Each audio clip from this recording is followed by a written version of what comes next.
In the 90s, man, like everything was a Softail. The whole model range just kind of faded away. Bikes that were selling for $40,000 in the late 90s, early 2000s, you can pick up for 5-6 grand. There she blows.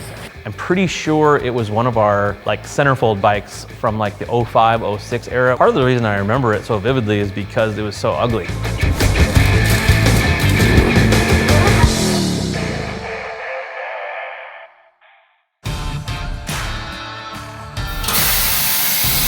Yeah, now we've kind of like gone over some scenarios and kind of figured out design-wise kind of the direction we're heading. And that direction is definitely like a heavy kind of chopper feel. You know, things like the motor, I really need to roll that over to see if it's seized up. The only way I can tell if this thing is seized or not is to get it into a high gear.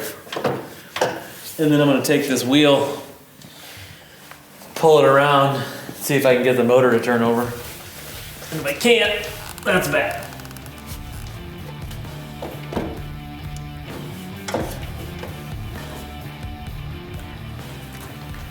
There we go. Yeah, it's turning over. Yeah, she's alive. Sweet. Holy shit. That's unexpected. I guess it's good that there was oil in it. Now we just have to keep the oil in it.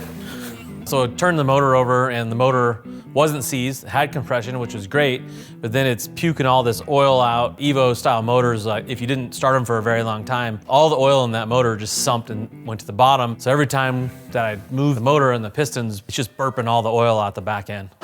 Yeah. It needs a clutch. Now I can just start taking off all the stuff that I know I'm not going to use. We may or may not repurpose that one. Nice, an old Apera. That rear fender is in contention to use. Stylistically, we know what we want to do. I want to roll that thing forward. I want that like kind of bobbed, flipped fender real short in the back. I don't know if that's the one. It's hard to tell where it is, so I need to kind of roll that forward and look at it.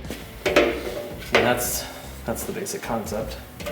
Somewhere in there. So to start with, I'll probably cut it off.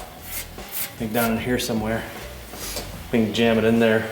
Start fitting it up. We know we're gonna ditch that front end. I mean, that thing has like a ton of flex in it. It's not what we want anyway. Pretty simply, I'm just replacing that FL style front end with a 39mm front end, which was standard on Harleys for years and years and years.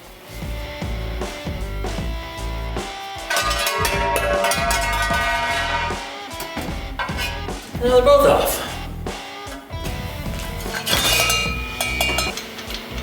Okay.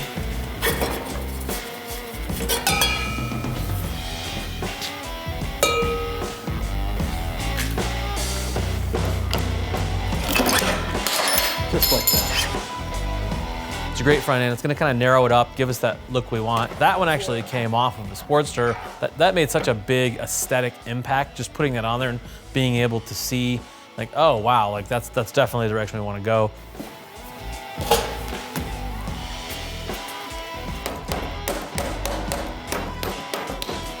The one thing is the fork stops aren't going to work.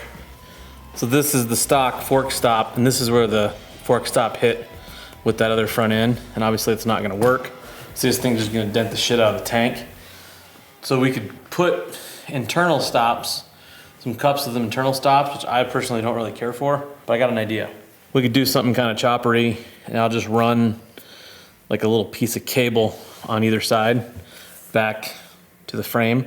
So it'll be kind of a pull, like a leash, little tether fork stop to keep the forks from beating the crap out of the tank.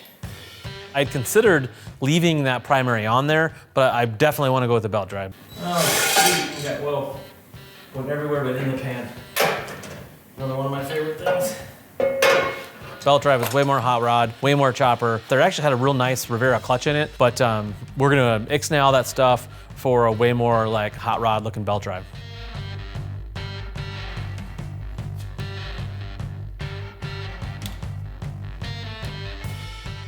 We pulled that primary off there.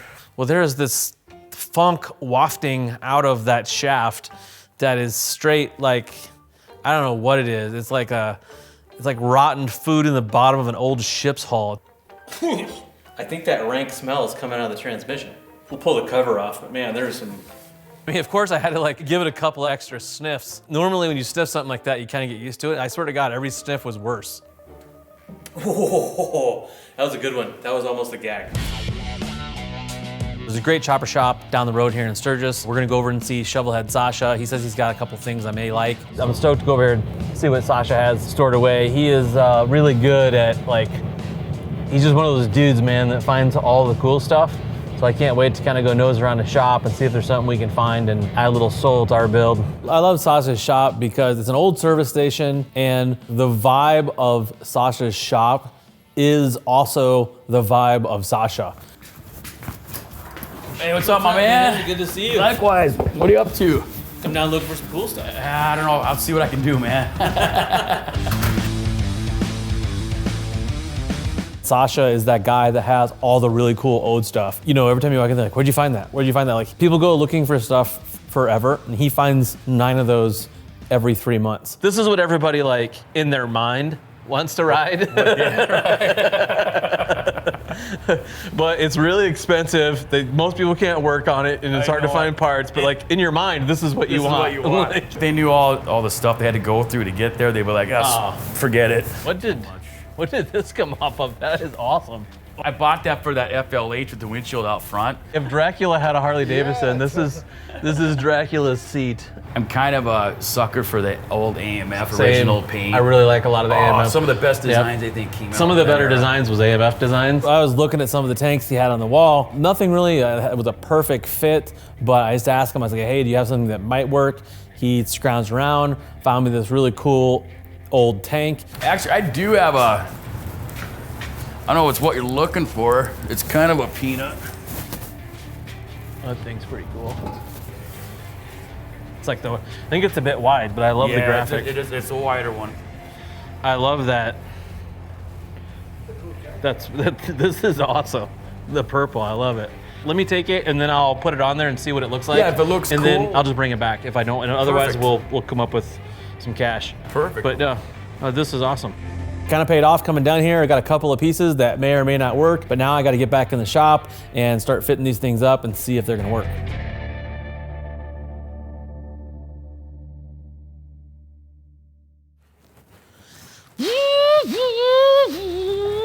Anybody in their garage can do this type of stuff.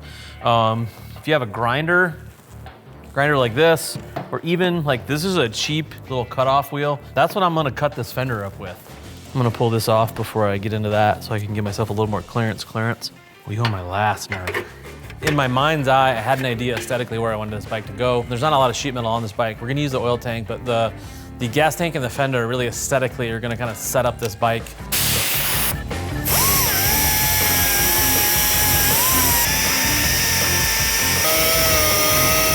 Like anything else, the quicker we can get things to paint, the better off we are.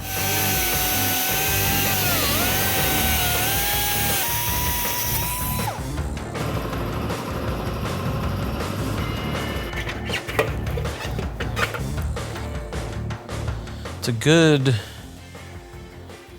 first attempt.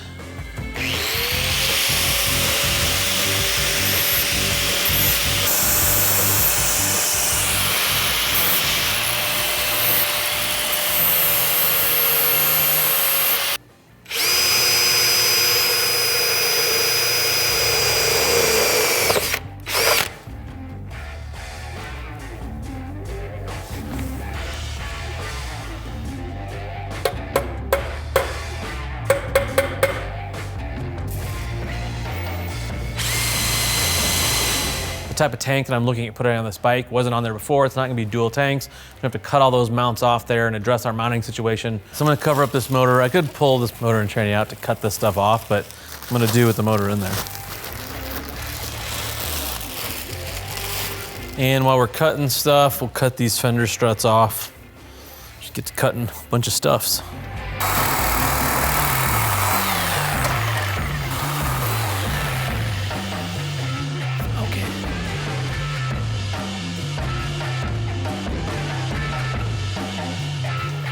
Tiger saw.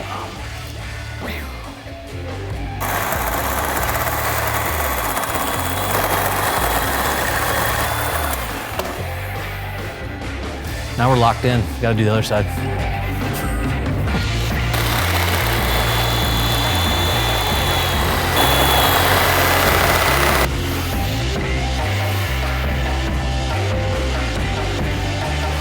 So we got the frame stripped out, got the motor out, trans, everything. Now I need to clean up on my cuts, all the tabs I cut off. This should just be a huge montage of me dropping shit and looking for things I lost, mainly tools. In stripping the frame, it was kind of what I was worried about with the suspension. The shocks are basically complete garbage. I don't think they had them spaced right or something. And when they tightened them down, they actually smashed the metal kind of bushing and spacer, splintered it all out, so they weren't even held in there tight at all. Now I need to clean up my cuts, all the tabs I cut off, trim up a few more things, shape my fender struts up a little bit. Feel pretty good about how things are going. I think I'm gonna call it a day and get out of the shop, and tomorrow we'll go on the hunt for some shocks.